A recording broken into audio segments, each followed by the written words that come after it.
great prophet has arisen in our midst, and God has visited his people.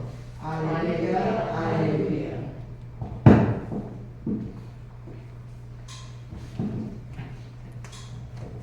The Lord be with you. And with your spirit. A reading from the Holy Gospel according to Mark. Glory to you, O Lord. When Jesus returned to Capernaum after some days, it became known that he was at home. Many gathered together so that there was no longer room for them, not even around the door. And he preached the word to them. They came bringing to him a paralytic carried by 4 men, unable to get near to Jesus because of the crowd. He opened up the roof above him. After they had broken through, they let down the mat on which the paralytic was lying. When Jesus saw their faith, said to him, "Child, your sins are forgiven." Now, some of the scribes were sitting there, asking themselves, "Why does this man speak that way? He is blaspheming. Who but God alone can forgive sins?" Jesus immediately knew in his mind what they were thinking to themselves. So he said, "Why are you thinking such things in your hearts? Which is easier, to say to the paralytic, 'Your sins are forgiven,' or to say, 'Rise, pick up your mat and walk'?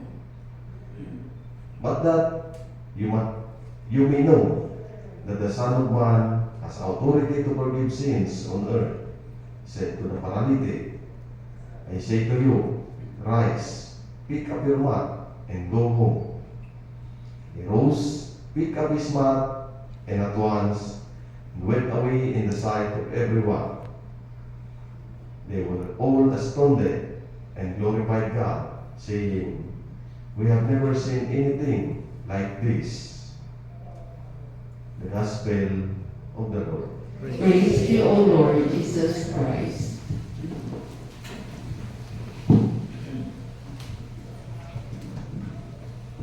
Isang mapagpalang tanghali po sa inyong lahat. Mapagpalang tanghali din po sa inyo, Father. Bilis ng Panginoon po, kalahatian na naman tayo ng January. Parang kailan lang, Pasko pa lang, di po ba? Sino po sa inyo ang mahilig manood ng mga circus? Pagkitaas po ng kamay. Wala ba lang? Alam? May kwento po kasi ako sa inyo. May isang lalaki daw po ang naglalakad sa kable. Siguro naman nakakita na kayo ng gano'n, no? Na may hawak na mahabang kawayan. At pinaupo niya sa kanyang balika ang kanyang anak. Siguro nai-imagine niya na po, no? Habang ginagawa niya ito. Daang-daang tao ang nanonood dito ng may halong pagpigil, hininga. Buwan, nakakakaba. Kahit tayo. Kahit imagine lang ninyo na isang tao na may maliit na kable, naglalakad siya na may nakaangka sa balikat niya na isang bata, tapos may hawak siyang kawayan, di ba? Kakakaba, di ba? Ang ama ay maingat na gumagawa ng mga hakbang, nakikipaglaban sa malakas na hangin. Itinaya ang kanyang buhay at ang buhay ng kanyang anak. Patuloy ang paglakad sa ibabaw ng lubid at matagumpay na naabot ang dulo ng lubid. Ibig sabihin, naging successful yung pagtawid niya sa lubid. Kaya sa tuwa ng mga tao, nagtatalon at nagsisigawan. Nagsimulang pumalakpak, sumipol nang makita ang kanyang makapagpigil hiningang pagganap. Ang mga tao ay kumuha ng litrato sa kanya at nakipagkamay sa kanya. Sikat na sikat siya. Di po ba? Tayo kapag nakikita tayo ng mga sikat na tao. Nakikipagpunahan tayo na makikipagkamay at nakikipag-picture-picture tayo. Nakikipag-selfie, di po ba? Kaya lumapit ang lalaki sa microphone at tinanong ang karamihan, naniniwala po ba kayo na magagawa ko itong muli? Kung kayo po ang tatanungin, magagawa pa po niya kaya ulit yun? Sumigaw ang karamihan, oo. Nagtanong muli ang lalaki, may malakas po ba kayong pananampalataya? Sumigaw ang karamihan, oo, sigurado. Maaari pa kaming tumaya na magagawa mong matagumpay ang gawain ito muli. Talagang paniwalang-paniwala sila kung malakas ang kanilang pananampalataya na kayang-kaya pang gawin ng lalaking ito. Sinabi ng lalaki, buo ang tiwala ninyo sa aking kakayahan, hindi po ba? Sumagot ang mga tao, oo. Sabi ng lalaki, okay. Sino po ba sa inyo ang makapagbibigay sa akin ng inyong anak? Papasanin ko siya sa aking balikat at lalakad kami sa lubid. Ano po kaya ang reaction ng mga tao? Nang marinig ito, biglang tumahimik ang mga tao. Sabi ng lalaki, natatakot po ba kayo? Pero kanina lang, sinabi ninyo na naniniwala kayo na magagawa ko itong muli ng matagumpay. Naniniwala po kayo, pero wala kayong tiwala at pananalig na magagawa ko ito. Kaya natakot kayo at tumahimik. Ano po ang mensahe ng kwentong ito? Sa ating buhay, may mga tao na naniniwala sa Diyos ngunit walang lubos na pananampalataya. In today's gospel reading, we encounter a powerful story of healing in faith. Jesus is back in Capernaum, and as usual, a crowd quickly gathers to hear him teaching. Excited sila na mapakinggan ang mga sinasabi o pinipreach ng ating Panginoong Hesus. Kaya naman, yung lugar kung saan naroon ng ating Panginoong Hesus is crowded and chaotic, with people packed into a house and spilling outside. Amidst this bustling environment, poor men arrived, carrying a paralyzed friend, unable to get near to Jesus because of the crowd. Hindi sila makapasok dahil naharangan ang daming tao.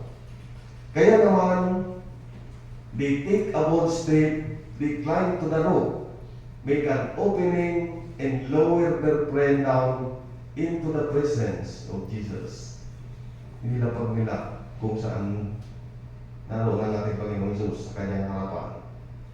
At first glance, they may seem like just story of physical healing. Indeed, Jesus does not heal the man, telling him, get up, take your mat, and go home. But on a deeper level, this passage invites us to reflect on the nature of faith, forgiveness, and the power of Jesus. The first key theme in the story is the faith of the paralytic and his friends. Kayo po ba? Gaano po ba kalalim ang inyong pananampalataya sa ating Panginoong Hesus? Their determination to bring their friends to Jesus despite the obstacles is an inspiring example of persistence.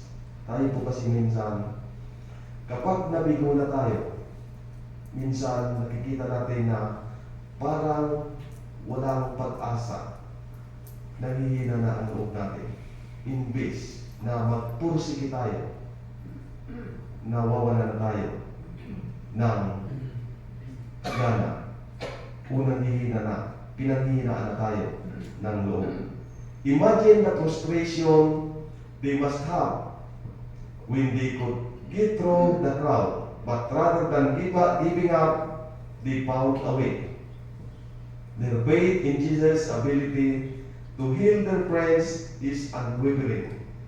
And it is this faith that ultimately leads to the miracle. It reminds us to reflect on our own faith. How often do we face challenges or obstacles in our lives, and yet we stop trying or we give up too easily? These men didn't allow external circumstances to dictate their actions. They trusted that Jesus could make a difference no matter the situations. Their faith was active, not passive. As we reflect on this passage, let us ask ourselves, are we persistent in seeking Jesus? Do we bring our burdens to Him, trusting that He can heal us? And how can we, as a community of faith, help carry others to Christ, lifting them up in prayer and action? Our faith and prayers can lift up others, helping them encounter the healing power of Christ. We are called as a community of believers to help carry each others to Christ, especially when others may not have the strength to go on their way. May we have the faith to trust in Jesus, the healer of the body and the soul, and may we, like the paralytic, experience the freedom that comes through His forgiveness and grace. Amen.